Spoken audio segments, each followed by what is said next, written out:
বন্ধুরা আজকে বানাচ্ছি ওল চিংড়ি। ওল চিংড়ি খেতে ভীষণ ভালো লাগে, তবে ওলটা খুব ভালো জানেন। এর আগের দিন আমি বানিয়েছিলাম ওল সেদ্ধ, সেটা ভীষণ ভালো লেগেছে। তো কিছু মশলা আমি করে নেব, জিরে, গরম মশলা, লঙ্কা, আদা। এটা আমার পেশা হয়ে গেছে। সামান্য নিয়ে নিয়েছি তেঁতুল, তবে ওলে একটু তেঁতুল দিলে ভালো লাগে। তবে এগুলো ম্যাড্রাসি ওল তো, এগুলো খুব একটা গলা চুলকায় না। তেলের মধ্যে প্রথমে চিংড়ি মাছগুলো আমি ভেজে নেব নুন আর হলুদ দিয়ে। এটা ভাজা হয়ে গেছে, এরপরে ওলটা দিয়ে দিলাম। ওলের মধ্যে কোনো রকম আলু দিলাম না, আপনারা চাইলে দিতেই পারেন। দিয়ে দিলাম নুন, হলুদ, আর দিয়ে দিলাম এই যে বেটে রেখেছিলাম সেই মশলাটা। সঙ্গে দিয়ে দিলাম একটু কাশ্মীরি লঙ্কা, দিয়ে ভালো করে এটা কষিয়ে নেব। এটা কষানো হয়ে গেছে, এরপরে তেঁতুলটা আমি একটু ম্যাশ করে নেব। খুব সামান্য তেঁতুল দেবো, খুব বেশি না।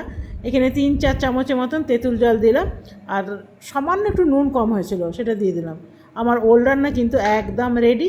ভাত বা রুটির সাথে দারুণ লাগবে।